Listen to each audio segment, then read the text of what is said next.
साथ अमित कुमार निरंजन, विदेश मामलों के जानकार हमारे साथ जुड़ चुके हैं। बहुत स्वागत है सर आपका। अमित जी, जिस तरह से ये पूरा ऑपरेशन चल रहा है, जिस तरह से दोनों देशों के बीच में इस वक्त लड़ाई हो रही है, ऐसे में कई आतंकियों को भी ढेर कर दिया गया है, ये कितनी बड़ी सफलता है भारत के लिए? देखिए, भारत के लिए ये अपने आप में एक बहुत बड़ा अचीवमेंट है। मैं इसको कहता हूं कि ये एक छोटा मोटा काम नहीं हो रहा है। ये विश्व स्तर पर एक पहचान के रूप में भारत अपनी उपस्थिति दर्ज कर रहा है और वो एक क्लियर मैसेज देना चाहता है पूरे विश्व को कि आतंकवाद की लड़ाई के खिलाफ अगर कोई उसके साथ है या नहीं है, ये फर्क नहीं पड़ता, वो अकेला सक्षम है इन सब लोगों को मुंहतोड़ जवाब देने के लिए। और ऐसा करने में जो कॉन्फिडेंस, जो विश्वास जो भारत ने दिखाया है, जो भारत की डिफेंस फोर्सेस ने जो ये विश्वास दिखाया और जिस ताकत से हमारी डिफेंस फोर्सेस उनका जवाब दे रही है, ये इनडायरेक्टली नहीं डायरेक्टली पूरे के पूरे विश्व को एक क्लियर मैसेज है कि भारत आज उस स्थिति में है कि जिस स्थिति में वो जब तक अंजाम तक नहीं पहुंचेगा, जब तक इन सारी चीजों का अंत नहीं कर देगा, तब तक वो रुकेगा नहीं। और बड़ी बात अमित जी, सबसे बड़ी बात यहाँ पर, क्या ये तस्वीरें अन्य लोगों को नहीं दिख पाता? आईएमएफ को नहीं दिखता, अन्य देशों को नहीं दिखता जो पाकिस्तान का साथ दे रही है, क्या उनको ये तस्वीर नहीं दिख रही है? आईएमएफ और वर्ल्ड बैंक को भी अभी क्लियर मैसेज हो गया है कि वो कब तक साथ दे पाएंगे। अब उनको आगे के फ्यूचर अपने प्लान्स उस अकॉर्डिंगली बनाने पड़ेंगे कि जिसमें उनको ये डिसाइड करना पड़ेगा कि क्या उनको भारत का साथ चाहिए या उनको एक जो जहां पर मिलिटेंट्स बनते हैं, जहां पर टेररिज्म होता है, उसको फंडिंग करनी चाहिए। एक इकोनॉमी जो बर्बाद होने की कगार पर थी 2023 में, आईएमएफ और वर्ल्ड बैंक की फंडिंग के दम पर उसको थोड़ा सा रिलीफ मिला, 2.54% से वो ऊपर होने लगी।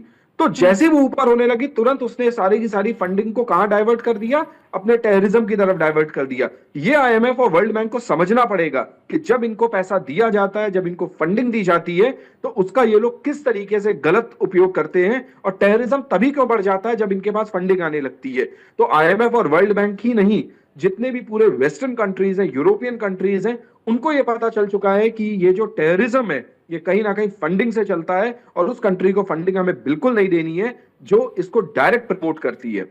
मैम और अमित कुमार जी, क्योंकि देखिए इस वक्त दोनों देशों के बीच में तनाव है, लेकिन अमित जी मैं आपसे ही समझना चाहती हूँ, अमेरिका कह रहा है हम पाकिस्तान से बात कर रहे हैं, तमाम जो देश है, सऊदी अरब कह रहे हैं हम भी पाकिस्तान से बात कर रहे हैं, हम पाकिस्तान पर दबाव बना रहे हैं। क्या आपको लगता है कि पाकिस्तान पर दबाव बना रहे हैं? और अगर बना रहे हैं तो पाकिस्तान फिर दबाव में क्यों नहीं आ रहा है?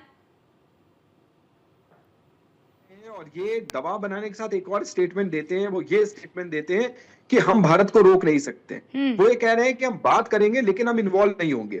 सब डायरेक्ट ये चीज अमेरिका से भी आ चुकी है, यूरोपियन कंट्रीज से भी आ चुकी है। जितने भी कंट्री हैं वो सब ये कहते हैं कि हम बात इस बात के लिए करना चाहते हैं कि आप अपने टेररिज्म को खत्म करिए और जब तक भारत रुकता नहीं है, आप अपनी तरफ से कोई ऐसी गलती मत करिए। लेकिन वो क्लियर बोल चुके हैं कि हम भारत को नहीं रोकेंगे और यही बहुत बड़ा भारत का आत्मविश्वास है कि भारत बिना रुके और बिना किसी संकोच के लगातार मुंहतोड़ जवाब दे रहा है। और हमलों का एक सीधा सा मकसद है कि अगर आप नहीं रुकेंगे तो हम आपको पूरी तरीके से तबाह कर देंगे। ये भारत मैसेज दे चुका है।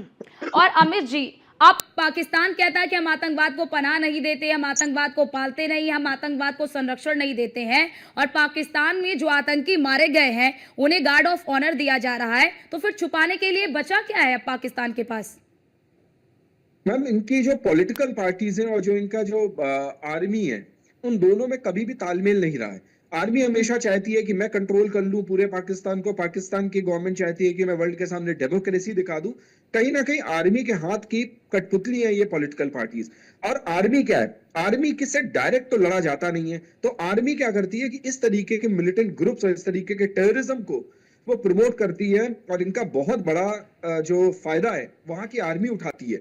और इसीलिए इसके एवज में वो कहीं ना कहीं इनके कमांडोज जो मरते हैं, ऐसे इस तरीके के जो टेररिस्ट मरते हैं, इस तरीके के जो मिलिटेंट्स मरते हैं, तो उनको वो सीधे सीधे एक बात क्लियरली बता देती है कि अगर आप इस तरीके के टेररिज्म को बढ़ाएंगे, इस तरीके के टेररिज्म को आप प्रमोट करेंगे तो ये वर्ल्ड को समझ में आता है कि इनके पॉलिटिकल पार्टी और इनकी जो डिफेंस फोर्सेस हैं, आर्मी है, उनमें कोई तालमेल नहीं है। पॉलिटिकल पार्टी लाख मना कर दे इनको कि इस तरीके के गार्ड ऑफ ऑनर मत दीजिए, इस तरीके की चीजों में इन्वॉल्व मत होइए, लेकिन आर्मी कहती है कि जिसने हमारा सपोर्ट किया है हम तो उसको करेंगे। तो समझ में आ जाना चाहिए पूरे वर्ल्ड को कि इनके यहाँ पॉलिटिकल पूरी तरीके से इनस्टेबिलिटी है, अस्थिरता है।